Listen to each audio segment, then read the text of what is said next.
about him. I wasn't here in Chicago when he was a councilman with Harold Washington, but soon when, well, I guess my entree was because I was involved in education, and I was very smitten with Karen Lewis. I really hoped that Karen could run for mayor, and it was tragic. That's right. Ill. That's right. But when she endorsed Chuy Garcia, I had to look at that and say, okay, there must be something about this man that I need to look into. And what I found, I liked. Everything that Marissa said. He is very open. He's a bridge builder across coalitions and different ethnic groups. He listens to people, and you can see that in his manner. He tries to really be present with people when they're talking about him. Everything about education that Rahm Emanuel has done is probably the opposite of what Chuy would do. So he would not have closed 50 schools in low-income neighborhoods. He would work and lobby hard for an elected school board. He wants to put funding into the neighborhood schools and stop this trend toward the elite selective enrollment schools.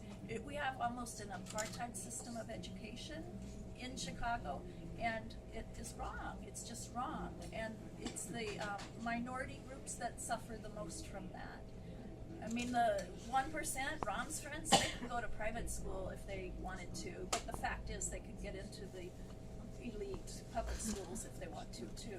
So they have many options, and most people don't have a really solid resource. I'm talking about, and I'm not criticizing teachers either. You have to give them wraparound services. You have to give them textbooks. I mean, I can't even believe that that was one of the things that the Chicago Teachers Union had to negotiate for. They wanted textbooks on the first day of school. That is to be. So that was my first thing with education.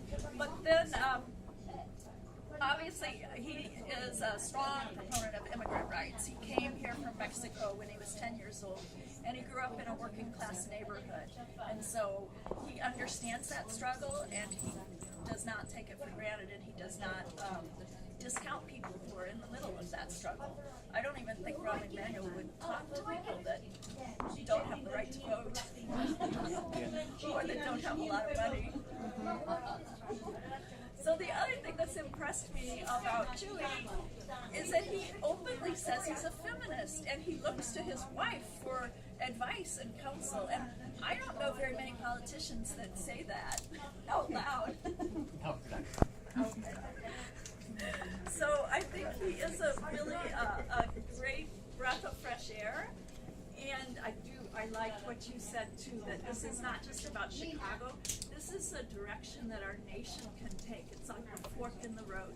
We can go and we can keep going towards privatization and neoliberal policies and trade policies that hurt poor people all over the world. Or we can really stand together and let democracy work. So I hope, one of the things I just wanted to tell you about is I try always to go around with a pocket full of buttons.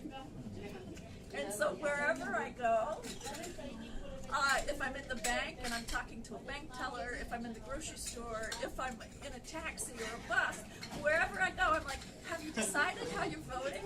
And believe it or not, there are a lot of people that have not made up their mind.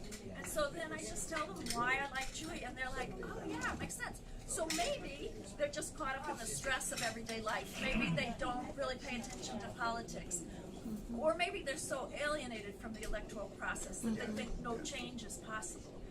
Whatever it is, people are paying attention, and there is a buzz, there's a movement that's growing, and that's very exciting, and I am glad that you're all part of it. And so talk to your families and neighbors and friends and everybody, because that's going to be the key to this election. We need to turn out the vote. We need to get those undecided people to decide and to go to the polls. So thank you.